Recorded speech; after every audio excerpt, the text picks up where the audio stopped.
NEET special series में class 12th के current electricity से बेटा आज का बेहतरीन सा क्वेश्चन है। आप हमारे साथ बने रहें और ये बेहतरीन से क्वेश्चन का सॉल्यूशन आप जरूर देखें और शुरू से आखिर तक आपको बहुत कंसेप्चुअल सॉल्यूशन मिलेगा।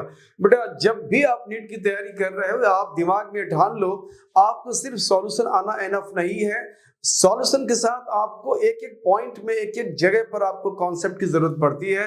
तो अगर आपको कॉन्सेप्चुअल सॉल्यूशन आता है तो आप खुद भी कहीं ट्राई कर सकते हो और वो सॉल्यूशन आप हिट आउट करोगे, बनाओगे, बन जाएगा, बशर्ते आप कॉन्सेप्ट्स को आप क्लियरली समझते हो। तो just to know how and why of the solution, how and why of the solution, that is concept. ये अगर आप समझते हो तो फिर आगे आप खुद भी ट्राई करो और आपको तो ट्राई करना ही है खुद, क्योंकि जितने सॉल्यूशन मैं दे रहा हूँ कंसेप्चुअल सॉल्यूशन है, आप उसको बनाओ, देखो, शुरू से आखिर तक हमारे साथ बने रहो और हमारे चैनल को लाइक एंड सब्सक्राइब करते रहो, जिससे कि उस्मानी सर आपके लिए बेहतर से बेहतर असाइनमेंट्स प्रोवाइड कर सके। A wire of resistance 4R, resistance wire का 4R है, is bend in the form of circle, उस वायर को बेंड कर दिया, मोड़ के एक सर्कल बना दिया। What is the effective resistance between the ends of the diameter? Very simple है, ज्यादा कुछ नहीं है, मैं इसको सरल भाषा में समझाता हूं।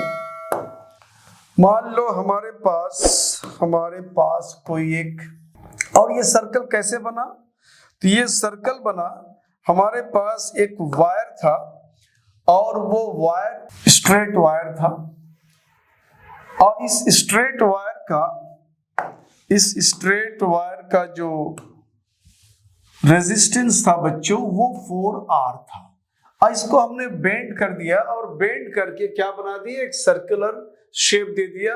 अब इसके डायमीटर के एंड्स, यानी डायमीटर जो है इसके अलोंग, अब इनका इफेक्टिव रेजिस्टेंस क्या होगा डायमीटर के अलोंग, यानी पॉइंट यहाँ पे ए और पॉइंट बी, ए और बी के बीच का रेजिस्टेंस हमें चाहिए।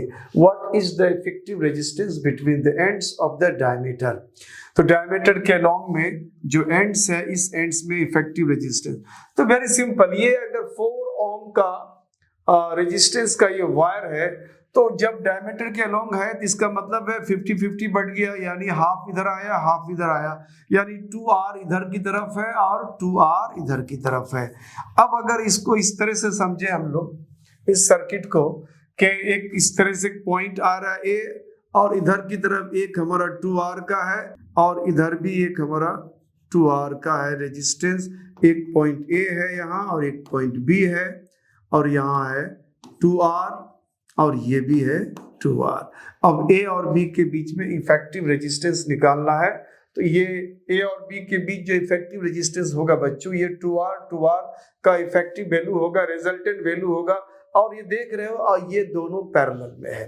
देखो बच्चों, ज्यादातर जो आपको क्वेश्चंस वगैरह बनता है ना, ज्यादातर वो टेक्निकली दो रेजिस्टेंस को ही पैरेलल में ज्यादा रखते हो लोग, क्योंकि दो रेजिस्टेंस को पैरेलल में रखना है तो उसका इफेक्टिव वैल्यू निकालना बहुत सरल है और आसानी से क्विकली उसको निकाल लेते हैं।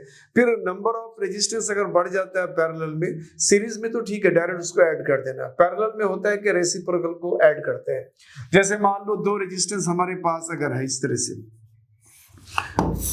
से एक R1 है और एक R2 है, अब ये दोनों अगर पैरेलल में है तो इसका इफेक्टिव रेजिस्टेंस अगर RP लेते हैं हम लोग, RP बोले तो पैरेलल सीरीज में जो रेजिस्टेंस उसका इफेक्टिव वैल्यू, तो ये इंडिविजुअल का रेसिप्रोकल होता है R1 और ये 1/R2। अब इसको सॉल्व करते हैं हम लोग, तो ये हो जाएगा R1 R2, अब क्रॉस इसको मल्टीप्लाई ऐड कर देते हैं तो ये R1 हो जाएगा n प्लस R2 हो जाएगा। अब इसको रिवर्स कर देते हैं, ये RP/1 यानी RP हो जाएगा, तो ये भी रिवर्स फॉर्म में आ जाएगा, यानी R1 R2/R1 प्लस R2। तो बच्चों आगे का काम हम लोग कैसे करेंगे, जब भी दो रेजिस्टेंस पैरेलल में होगा और उसका इफेक्टिव वैल्यू निकालना रहेगा, तो बोलेंगे प्रोडक्ट अपॉन सम, यानी दोनों का प्रोडक्ट गुणनफल और दोनों का सम। तो यहाँ भी हम लोग इसको क्विक रूल यहाँ यूज करेंगे, बिल्कुल ऐसे ही प्रोडक्ट अपन सम कर देंगे तो हमें मिल जाएगा इफेक्टिव रेजिस्टेंस। तो यहाँ लिखेंगे इफेक्टिव रेजिस्टेंस, तो ये हो जाएगा प्रोडक्ट अपन सम। प्रोडक्ट कितना हो जाएगा 2R, और दूसरा ये R1, इसको R2 मान लो, ये भी 2R, प्रोडक्ट अपन सम। सम बोले तो 2R प्लस 2R का सम, तो 4R हो जाएगा। तो ये हो जाएगा 2R मल्टीप्लाई 2R रहने देते हैं, कैंसिल हो जाएगा, 2 प्लस 2 ये हो जाएगा 4R। तो 4R में ये R कैंसिल हो जाएगा एक, तो 2 2 जा 4 यहाँ से कैंसिल हो जाएगा, तो ये R हो गया। इफेक्टिव रेजिस्टेंस बच्चों R हो गया। तो ये ऑब्जेक्टिव नेचर का क्वेश्चन है, आप इसको आराम से उतार लो। नेक्स्ट क्वेश्चन है बच्चा, find the value of the current I in the circuit shown in figure. कहता है इस फिगर इसमें सर्किट में हमें करंट I को दिखाना पड़ेगा, यानी इस सर्किट में करंट कितना फ्लो करेगा, इस सर्किट का करंट क्या होगा। तो हमें इस को देखने के बाद आप करंट के लिए, जब सर्किट में आपको वोल्टेज दिया हो, रेजिस्टेंस दिया हो, और करंट की अगर बात करते हो, तो आप जस्ट पहले आप ये तय कर लो कि इस पर हम लोग जो भी काम करेंगे वो काम क्या होगा, ओम्स लॉ के हिसाब से होगा। और ओम्स लॉ में क्या होता है,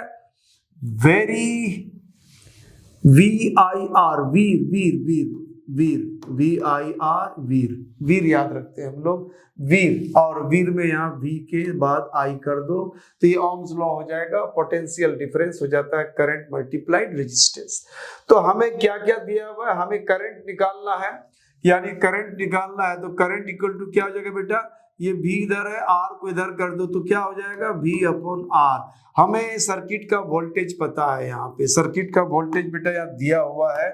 सर्किट का वोल्टेज यहाँ थोड़ा सा कम हाईलाइट हो रहा है, तो मैं इसको ये कर दूं, और ये बेटा 30 है। तो हमें बस करंट निकालना सर्किट में। तो ऑब्वियसली करंट यहाँ जो बैटरी को सेल को दिखाया गया है, ये इधर की तरफ हमारा करंट का डायरेक्शन होगा। उस करंट को हमने I मान लिया सर्किट में। हमें करंट निकालना, वोल्टेज दिया हुआ, अब इस पूरे सर्किट का रेजिस्टेंस हमें चाहिए। तो आप रेजिस्टेंस के लिए बच्चों देखो, आप बहुत क्विकली आप कर सकते हो। तो रेजिस्टेंस क्या है, देखो यहाँ पे A है, और A से हमें यहाँ पे B तक आना है। ये सेल से जो हमारा एक पॉइंट है A मिल रहा है, दूसरा पॉइंट B मिल रहा है, तो A और B के बीच ये सारे रेजिस्टेंस को देखना है। तो आप अगर देख रहे हो तो A और C और B ये दोनों सीरीज में, ये दोनों सीरीज में, और ये दोनों सीरीज में अगर जोड़ देंगे तो डायरेक्ट सम होता है 30 प्लस 30 60 हो जाएगा। तो अब ये एक रेजिस्टेंस 60 का मान लो, और ये 30, तो ये 60 और 30 आपको पैरेलल में हो जाएगा। अगर आपको थोड़ा सा दिक्कत हो रहा है तो मैं यहाँ आपको क्लियर कर देता हूँ। अब यहाँ करो क्या, यहाँ पे पॉइंट A लिख दो, अब यहाँ पॉइंट यहाँ पे A लिख दो, और यहाँ पे पॉइंट B लिख दो। इस तरह से आपको रेजिस्टेंस निकालने में आसानी हो जाएगी। अब A से हमें B जाना है, तो A से B जाना है तो एक डायरेक्ट रूट ये हमारा, A से B जाना है हमें, तो एक डायरेक्ट रूट हमें ये मिलेगा A से B, और ये 30 ओम का रेजिस्टेंस है। अब उसके बाद A से हमें B पहुंचना है, तो A से C जाना पड़ेगा और C से B जाना होगा। तो A से पहले हमें C जाना पड़ेगा, फिर C से B जाना पड़ेगा। तो ये भी 30 है और ये भी 30 है। तो बच्चों ये 30 हमारा क्या हो गया, सीरीज में हो गया। तो सीरीज का मतलब हो गया दोनों डायरेक्ट सम हो जाएगा। तो 30 क्या हो गया, 60 हो गया। अब इसको फिर से अगर रीडिजाइन करेंगे तो A से B जाने के लिए हमें, A से B जाने के लिए ये दोनों मिलके क्या हो गया, 60 हो गया। तो ये 60 हो गया, और नीचे हमारा ये 30 अभी है, इसको हमने कुछ नहीं करा है। तो this is 60 and this is 30। अब इन दोनों का हमें रिजल्टेंट अगर निकालना हो, क्योंकि दोनों क्या है बेटा, दोनों पैरेलल में है, और पैरेलल में जब भी रिजल्टेंट निकालना हो तो इसको बोलते हैं प्रोडक्ट अपॉन सम। तो रेजिस्टेंस हो जाएगा बेटा प्रोडक्ट, यानी 60 30 अपॉन सम। सम बोले तो 60 और 30 का सम यानी योग, यानी 90 हो जाएगा। अब यहाँ से कैंसिल कर दो, 3 3 जा और 3 2 यानी 20। ठीक है बेटा। तो इस तरह से ये हमारे पास जो है रेजिस्टेंस कितना आ गया, 20 आ गया। अब हम लोग करंट की अगर बात करते हैं सर्किट का, तो करंट बराबर होता है बेटा voltage upon resistance. Voltage upon resistance, voltage हमारा यहाँ दिया हुआ है 2 वोल्ट का है, और रेजिस्टेंस बेटा यहाँ पे कितना आ गया, 20 आ गया, यानी ये आ गया 1/10 यानी 0.1 एम्पियर। यानी सर्किट में हमारा करंट कितना है बेटा 0.1 एम्पियर। उतार दो बेटा आराम से। अगला क्वेश्चन है बेटा, a set of identical resistors each of resistance R ohm when connected in series have an effective resistance X ohm, and when the resistors are connected in parallel their effective resistance is Y ohm. Find the relation between R, X and Y. देखो बेटा इसमें दिया हुआ है कि कोई resistors का set है और सब के सब आइडेंटिकल है, और कितने रेजिस्टर्स दिया हुआ है बेटा, यहाँ पे n रेजिस्टर्स दिया हुआ है, n total number of resistors n है और हर एक रेजिस्टर का रेजिस्टेंस R है। मान लो आइडेंटिकल है यानी सेम है, ईच ऑफ रेजिस्टेंस R, हर एक का रेजिस्टेंस R है। अब पहले क्या करते हैं, ये सारे रेजिस्टर्स को पहले हम सीरीज में कनेक्ट करते हैं। जब सीरीज में कनेक्ट करते हैं तो उनका इफेक्टिव रेजिस्टेंस आ जाता है हमें X ओम, और फिर उसी सारे रेजिस्टर्स को अगर हम पैरेलल में कनेक्ट करते हैं तो उनका जो इफेक्टिव रेजिस्टेंस है वो आ जाता है हमारा Y ओम। तो कह रहा है कि रेजिस्टेंस R, X और Y में क्या रिलेशन है, क्या संबंध है। तो इसको थोड़ा सा मैं और क्लैरिटी के साथ समझाना चाहता हूं। सबसे पहले बेटा आप ये समझो कि हमारे पास जो रजिस्टर है वो नंबर ऑफ रजिस्टर्स कितने हैं, नंबर ऑफ रजिस्टर्स n है, यानी हमारे पास जो रजिस्टर्स है R कितने 2n टर्म्स, हमारे पास n टर्म्स रजिस्टर्स, इतने रजिस्टर्स है और हर एक का रेजिस्टेंस R है। अब इन सब को हमने सीरीज में कनेक्ट करा, इन सबको सीरीज में कनेक्ट करा, इस तरह से सबको सीरीज में हमने कनेक्ट करा। ये R है अप टू nth टर्म में भी R है। तो इफेक्टिव रेजिस्टेंस जो हम लोग सीरीज में लेते हैं बेटा वो RS लेते हैं और ये लिखते हैं R1 plus R2 plus R3। चूंकि ये सब R है तो इसलिए R प्लस R कितना बार जोड़ना है, n बार जोड़ना है, 2n टर्म्स। तो 2n टर्म्स जोड़ेंगे तो ये R प्लस R, 2 बार जोड़ेंगे तो 2R हो जाएगा, 3 बार जोड़ोगे 3R हो जाएगा, n बार जोड़ोगे तो ये nR हो जाएगा। तो इफेक्टिव रेजिस्टेंस सीरीज में बेटा कितना आ गया, nR आ गया, और इसको उन्होंने नाम दिया X ओम। तो इसको हम लोग यहाँ पे ड्रॉप कर देते हैं। अब फिर क्या कर रहा है बेटा, कह रहा है कि इनको आप जो है सीरीज में नहीं आप पैरेलल में कनेक्ट करो। तो आप पैरेलल में कनेक्ट करोगे, मान लो ये हमारा एक है, दूसरा ये है, इसी तरह से चलते रहेगा, ये nth हमारा ये है, और हर एक का रेजिस्टेंस बेटा R है, हर एक का रेजिस्टेंस R है। तो जब रेजिस्टर्स को पैरेलल में कनेक्ट करते हैं उनका जो इफेक्टिव रेजिस्टेंस होता है, तो इफेक्टिव रेजिस्टेंस को हम लोग लिखते हैं RP जनरली, तो और ये होता है reciprocal of the effective resistance का वैल्यू निकलता है, और ये रेसिप्रोकल का सम होता है, यानी 1/R प्लस 1/R1 होता है, इनफैक्ट 1/R2 होता है। क्योंकि ये हर एक जो है आपको सेम वैल्यू है, हर एक का वैल्यू या R ही है, तो इसलिए हम लोग R1 R2 नहीं करते बेटा। और ये कहाँ तक जाता है, n टर्म्स तक जाता है, ओके, n टर्म्स तक। अब 1/R प्लस 1/R 2 बार ऐड किया बेटा तो 2 1/R आ गया, फिर एक बार और ऐड करेंगे 3 टाइम्स ऑफ 1/R, ये कितना बार ऐड करना बेटा, n बार, तो ये हो जाएगा n टाइम्स ऑफ 1/R। तो ये हो गया n/R यानी 1/RP। अब इसको रिवर्स कर लेते हैं हम लोग, RP कर लेते हैं, तो ये RP हो जाएगा R/N, ये भी रिवर्स हो जाएगा। और चूंकि उन्होंने जब उसको पैरेलल में कनेक्ट किया बेटा तो उसका इफेक्टिव रेजिस्टेंस को उन्होंने Y माना है, यानी ये RP जो बेटा ये Y है, तो Y हो गया हमारा R/N, ये हमारा रिलेशन 2 आ गया। अब हमें इनके बीच में रिलेशन स्टैब्लिश करना है, तो बिल्कुल सिंपली हम लोग इसको अगर मल्टीप्लाई करते हैं इक्वेशन 1 एंड 2 को, तो हमें रिलेशन मिलने की संभावना रहता है। तो यहाँ लिखो 1 × 2, ये दोनों रिलेशन को मल्टीप्लाई कर दो, तो इधर की तरफ क्या हो जाएगा x लेफ्ट साइड में, इधर ये y हो जाएगा, और x का वैल्यू यहाँ बेटा कितना है, nr है, अब मल्टीप्लाइड, और y का वैल्यू होता है R/N, तो n कैंसिल हो जाएगा, तो R × R क्या जाएगा बेटा, R² हो जाएगा, यानी R² इक्वल टू हो गया x and y required relation. ये रिलेशन निकालना था बेटा, लिख लो आराम से बेटा। नेक्स्ट क्वेश्चन बेटा, a parallel combination of 3 resistor takes a current of 7.5 ampere from a 30 volt supply if the 2 resistors are 10 ohm and 12 ohm, find the third one।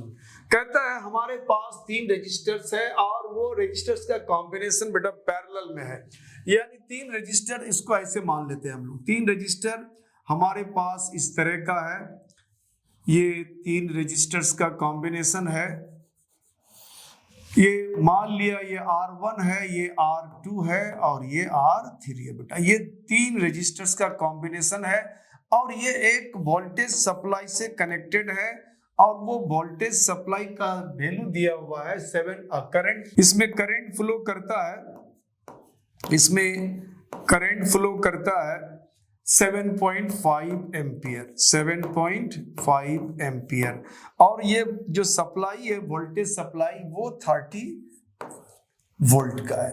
अब कह रहा है कि इसमें से 2 रजिस्टर का वैल्यू दिया हुआ है बेटा, 2 रजिस्टर का वैल्यू यहाँ पे दिया हुआ है, मान लो ये R1 और R2 2 दिया हुआ है, एक है हमारा 10 ओम और दूसरा रजिस्टर है हमारा एक 12 ओम का, और ये थर्ड रजिस्टर का वैल्यू नहीं दिया बेटा, ये आपको निकालना है। यहाँ पे करंट हमें पता है, वोल्टेज हमें पता है, रेजिस्टेंस अगर ये 3 रेजिस्टर्स का अगर इफेक्टिव रेजिस्टेंस हमें पता हो जाता तो ओम्स का जो लॉ है VIR वीर, यानी यहाँ से हम इस रिलेशन से हम लोग निकाल सकते थे। तो ये 3 जो रजिस्टर है जो पैरेलल में है, इन 3 का इफेक्टिव रेजिस्टेंस क्या होगा बेटा, इन तीनों का इफेक्टिव रेजिस्टेंस तो कुछ होगा और उसके इफेक्टिव रेजिस्टेंस को हम लोग RP कहते हैं। तीनों ये जो पैरेलल में है तो पैरेलल कॉम्बिनेशन का जो इफेक्टिव रेजिस्टेंस है उसको हमने RP लिया। तो ये RP अगर हमें मालूम है तो RP से यहाँ हम V इक्वल टू IR से, चूंकि V इक्वल टू ये आपको याद रखना पड़ेगा, वीर फॉर्मूला ओम्स का लॉ है, यहाँ से आप जो है ये सारा इस तरह के जो सर्किट होगा आप वैल्यू निकाल सकते हो। तो यहाँ से हमें RP नहीं पता है, रेजिस्टेंस नहीं पता है सर्किट का पूरा का, तो ये हमें पता करना है। तो मान लिया ये R के जगह इसको हमने RP कर दिया, RP। तो RP का वैल्यू क्या होगा बेटा, तो RP का वैल्यू हो जाएगा यहाँ V अपॉन I को इधर कर दो तो डिवाइड हो जाएगा V upon I। Voltage supply कितना बेटा 30 वोल्ट का दिया हुआ है, वोल्टेज सप्लाई 30 है और करंट कितना फ्लो कर रहा है, तो करंट 7.5 कर रहा है, 7.5 एम्पियर कर रहा है। तो अब इसको हम लोग सॉल्व कर लेते हैं, तो ये हो जाएगा 300 अपॉन 75। अब 300 अपॉन 75 इसको आप आराम से सॉल्व कर सकते हो, तो इसको हम लोग कर सकते हैं 3 इंटू 100 अपॉन 75, 25 का प्रोडक्ट है ये, तो 25 या 75 यानी 25 3 जा और 25 4 जा, तो ये हो जाएगा बच्चों आपको 4/3 और 3 को फिर कैंसिल कर दो तो ये RP आपका 4 आ गया। यानी उन तीनों रेजिस्टेंस का 2 दिया हुआ, एक नहीं निकालना है हमें, इन तीनों का जो इफेक्टिव वैल्यू है बच्चों वो 4 ओम निकल गया। तो अब हम जानते हैं कि जब रेजिस्टेंस सीरीज में है, पैरेलल में हो, तो उसको हम लोग इस तरह से अरेंज करते हैं, इफेक्टिव वैल्यू 1/RP हो गया और ये हो गया 1/R1, 1/R2 एंड 1/R3। तो बेटा यहाँ पे क्या क्या है, 1/RP आपको पता है 4 आ गया RP, 1/R1 भी हमने रखा है बेटा 10 ओम और ये है 12 ओम, और हमें ये 1/R3 पता करना है। तो आप चाहो तो आराम से इसको सॉल्व करके निकाल सकते हो, है ना, R3 आपको मिल जाएगा। चलो मैं आपको यहाँ कर भी देता हूँ, आप इसको पॉज करके लिख लेना बेटा। चलो तो ये हो गया, ये 1/4, बाकी 2 को इधर कर लेते हैं, तो -1/10 और -1/12 इधर रह गया बेटा 1/R3। अब ये 1/R3 को मैंने इधर करा, अब इन सब का एलसीएम ले लिया। अब यहाँ एलसीएम निकालोगे बेटा 4, 10 और 12 का, तो 4, 10, 12 का एलसीएम लेना है बेटा, तो आपको 2 से चलना पड़ेगा, तो 2 2 जा 4, 2 5 एंड 6 2 जा 12, 5 2 जा 10, 2 2 जा 4, फिर 1 सेकेंड 2 से 2 1 5 नहीं चल रहा है बेटा, ये 3 आ गया, कितना आ गया, अब इसको मल्टीप्लाई कर देते हैं, 5 3 जा 15, 15 टू जा 30, 30 टू जा 60, यानी हमारे पास यह एलसीएम बेटा 60 आ गया, 60 आ गया। अब हमें ऐड करना है, तो ये 4 से डिवाइड कर देते हैं, 15 टाइम्स चलता है, तो ये हो गया 15। उसके बाद 10 से डिवाइड करेंगे तो ये 6 टाइम चलेगा बेटा, तो 6 इंटू 1, और माइनस ये 12 से चलना है बेटा, तो 12 से चलना है, तो 12 से ये 4 टाइम्स 5 टाइम्स चलेगा, 5 टाइम्स, तो 5 टाइम्स का मतलब हो गया बेटा यहाँ 5 हो गया। तो अब यहाँ कितना हो गया 15 यहाँ, और 6 और 5 को ऐड कर दिया, दोनों नेगेटिव है, तो माइनस क्या हो जाएगा 11/60। अब यहाँ हो गया 15 में से 11 माइनस कर दो बच्चों, तो 15 में से 11 माइनस करोगे तो 4/60। अब इसको कैंसिल करेंगे तो ये 15 आता है, 15 यानी 1/15 आ गया बच्चों, यानी 1/R3 जो है ये आ गया 1/15, यानी R3 का वैल्यू बेटा आ गया 15। थर्ड रेजिस्टेंस निकालना था बेटा, निकाल लिया हम लोगों ने। आराम से इसको पॉज करके लिख लो बेटा।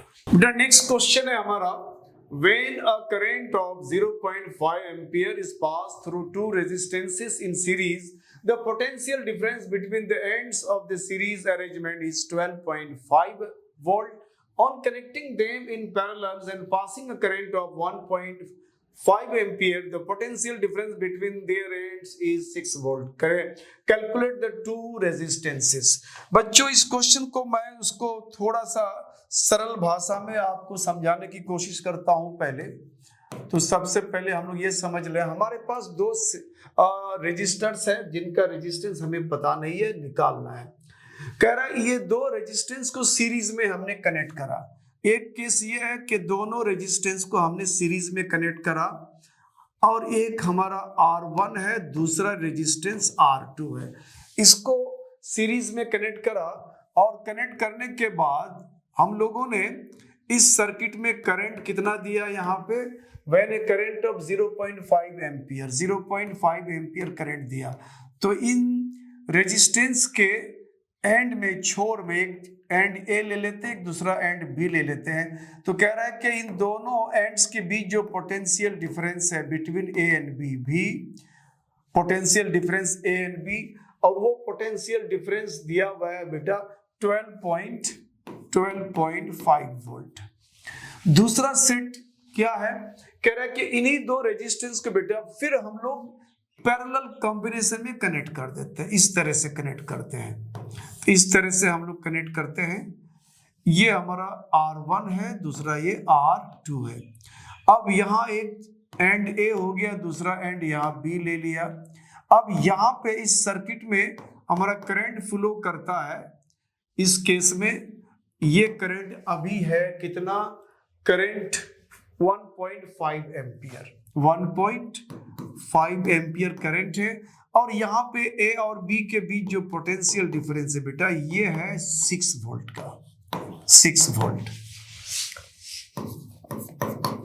ठीक है, 1 सेकेंड। यानी हमारे पास दो रेजिस्टर है, एक का रेजिस्टेंस R1, दूसरे का रेजिस्टेंस R2 मान लिया, और ये हमने सीरीज में कनेक्ट किया। और कनेक्ट करने के बाद इन दोनों रेजिस्टेंस के दोनों एंड्स यानी छोर जोड़ने के बाद, एक छोर इधर है, दूसरा छोर इधर है, इन दोनों छोर के बीच जो पोटेंशियल डिफरेंस है बेटा वो आता है 12.5 वोल्ट। और उस सर्किट में हम करंट कितना फ्लो कराते हैं, 0.5 एम्पियर। अब फिर क्या करते हैं, इन दोनों रेजिस्टर्स को हमने यहाँ पैरेलल में कनेक्ट कर दिया, और पैरेलल में कनेक्ट करने के बाद एक सर्किट बना। अब इस सर्किट में करंट कितना फ्लो कर रहा है, 1.5 एम्पियर। अब कनेक्ट करने के बाद दोनों रेजिस्टर्स का जो दोनों एंड्स है, इधर और एक इधर, दोनों एंड्स के बीच जो पोटेंशियल डिफरेंस है वो 6 वोल्ट है। तो अब कह रहे हैं कि ये दोनों रेजिस्टेंस यानी R1 और R2 का वैल्यू हमें पता करना होगा, ये कितना होगा। तो वेरी सिंपल है, आप इसको आप आराम से सोच सकते हो। अब इन दोनों रेजिस्टेंस का जो रिजल्टेंट होगा बेटा वो उसको हम लोग RS कहते हैं। तो यहाँ पे RS का वैल्यू ये हो जाएगा कितना, R1 प्लस R2 हो जाएगा। तो रेजिस्टेंस यानी सर्किट का रेजिस्टेंस हो गया हमारा RS, और रेजिस्टेंस पता है, करंट पता है और वोल्टेज पता है, तो हम लोग वीर फॉर्मूला याद रखते हैं बेटा, V equal to I R. हमें V equal to I R, तो R बराबर हो जाएगा बेटा यहाँ V upon I equal to R। तो यहाँ R का वैल्यू यहाँ हो जाता है V अपॉन आई, V अपॉन आई। V कितना है वोल्टेज 12.5 और करंट कितना है बेटा 0.5। अब इसको सॉल्व करते हैं, डेसिमल यहाँ से यहाँ एक डिजिट, यहाँ भी एक डिजिट, तो ये 1 to 5 हो जाएगा और ये हो जाएगा 5। तो 5 से इसको मल्टीपल डिवाइड कर देते हैं तो ये 25 हो जाएगा। यानी R1 प्लस R2 का वैल्यू बेटा आ गया 25। इसको हम लोग एक जगह छोड़ देते हैं। अब हम लोग यहाँ पे आते हैं इस सॉल्यूशन में। अब इस सर्किट में हमारे पास R1 और R2 का रिजल्टेंट अगर हमें पता हो, R1 R2 का रिजल्टेंट या इफेक्टिव वैल्यू पता हो, चूंकि ये हमारा पैरेलल में है, पैरेलल में होने की वजह से बेटा इसके रेजिस्टेंस को हम लोग इफेक्टिव को RP कहते हैं।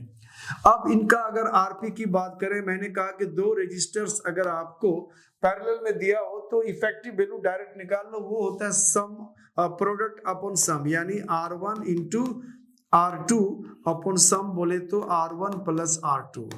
अब यहाँ पे वैल्यू कितना है बेटा, अब ये करंट कितना फ्लो कर रहा है यहाँ पे, तो करंट यहाँ फ्लो कर रहा है, चूंकि ये वोल्टेज एंड रेजिस्टेंस होता है, यानी जो वैल्यू आता है हमारा value voltage upon resistance current होता है V equal to I R से। तो हमने रेजिस्टेंस लिया तो वोल्टेज अपॉन करंट होगा, वोल्टेज अपॉन करंट। वोल्टेज कितना है इसका 6 और करंट कितना फ्लो कर रहा है सर्किट में 1.5। तो बेटा कितना हो गया, इसको इधर कर लेते हैं, ये 60 हो जाएगा, ये हो जाएगा 15, तो ये हो जाएगा 4 टाइम्स, यानी RP हो गया 4। RP 4 का मतलब हो गया R1 multiply R2 upon R1 plus R2, ये हो गया 4। अब ये R1 और R2 का वैल्यू निकालना चाहे बेटा तो ये 4 इंटू R1 प्लस R2 हो जाएगा, और ये R1 इंटू R2 हम लोग निकाल चुका है, यहाँ पे कितना है 25 है, तो 25 हो गया, 25 का मतलब हो गया ये वैल्यू 100 हो गया। कितना आ गया, ये वैल्यू 100 आ गया, 100, यानी R1 इंटू R2 हमें 100 मिल गया। देखो बेटा जब आपको देखो इस तरह का कुछ मैथमेटिक्स का एक ट्रिक है, मैं थोड़ा सा इसको आप पॉज करके आराम से लिख सकते हो बेटा, इसको आप लिख लो। अब हमारे पास जो वैल्यू आया है, एक आया है R1 प्लस R2 का वैल्यू आया बेटा 25, और R1 और R2 का वैल्यू आ गया 100। हमें R1 R2 सॉल्व करना है अलग अलग। तो इस तरह का जब भी आपको कैलकुलेशन आए तो मैथमेटिक्स का एक ट्रिक ये है बेटा कि आप जो है ना R1 प्लस R2 दिया हुआ है तो R1 माइनस R2 का वैल्यू आप निकाल लो, उसके बाद इनको और इनको आप आराम से सॉल्व कर सकते हो। तो R1 प्लस R2 का वैल्यू आप अगर सम और प्रोडक्ट दिया हुआ है तो डिफरेंस आराम से मिल जाता है बेटा, ये आप क्लास 10th में भी पढ़े होंगे। 2 का सम और 2 का प्रोडक्ट अगर दिया है तो दोनों का डिफरेंस आराम से मिल जाएगा, और डिफरेंस जब मिल जाएगा तो फिर आराम से इसको आप सॉल्व भी कर सकते हो, कोई दिक्कत नहीं है। तो मैं बताता हूँ कैसे आप करोगे डिफरेंस। तो डायरेक्ट R1 माइनस R2 का डिफरेंस नहीं करते हम लोग, इसका होल स्क्वायर करते हैं, क्योंकि डिफरेंस जब निकालेंगे इसी के टर्म में निकालेंगे, चूंकि इसका दोनों का वैल्यू हमें दिया हुआ है। तो आप जानते हो a minus B whole square होता है a plus B whole square minus 4ab। तो a प्लस बी यानी R1 plus R2 whole square और माइनस यहाँ पे 4ab, चूंकि यहाँ माइनस है दोनों में तो माइनस 4ab यानी R1 इंटू R2। तो यहाँ से आप अब इस वैल्यू को थोड़ा सा सॉर्ट आउट करो। R1 प्लस R2 कितना दिया है 25, तो ये 25 का स्क्वायर हो गया बेटा, और ये 4 इंटू R1 R2 का वैल्यू दिया बेटा यहाँ पे 100, तो 100 है और ये 4, तो ये 400 हो गया। आप इसको डायरेक्ट 400 कर दो, ये हो गया आपको 400। तो इसको हम ऐसे कर सकते हैं ना बेटा, 25 का स्क्वायर है और ये 20 का स्क्वायर हो जाता है, तो इसको a square minus B square कर देते हैं। a square minus B square क्या होता है, a माइनस बी, 25 माइनस 5, तो ये 5 हो जाएगा। इंटू ए प्लस बी 25 प्लस 20 यानी दोनों को ऐड तो क्या हो जाएगा 45 हो जाएगा। अब थोड़ा सा इसको क्या करते हैं, ये 5 कर लेते हैं और यहाँ से एक 5 बाहर आ जाता है, ये 9 हो जाता है। 9 5 जा 45। अब ये हो गया 5 स्क्वायर और ये 3 है, 9 को 3 का स्क्वायर कर देंगे यानी R1 माइनस R2 बेटा इधर होल स्क्वायर है और इधर भी दोनों पे स्क्वायर आ गया तो दोनों साइड का स्क्वायर हटा लेते हैं बेटा, यहाँ क्या आ जाएगा 5 and 3 आ जाएगा यानी 15 आ गया। तो R1 माइनस R2 बेटा आ गया 15 और R1 प्लस R2 आ गया है 25। तो आप इसको सॉल्व कर लो, सॉल्व करोगे तो ये दोनों यहाँ से कैंसिल कर दो, R1 प्लस R1 तो ट्वाइस ऑफ R1 हो जाएगा, इधर हो जाएगा 15 प्लस 25 तो ये हो जाएगा 40 तो R1 हो गया आपको 20। अब R1 20 है, R1 20 हो गया, दोनों का ऐड कितना है 25 तो नेचुरली R2 का वैल्यू क्या हो जाएगा 5 हो जाएगा। तो R2 का वैल्यू यहाँ पे 5 ओम हो गया। तो ये आपका सॉल्यूशन है बेटा, जूम करके पॉज करके आराम से निकाल लो।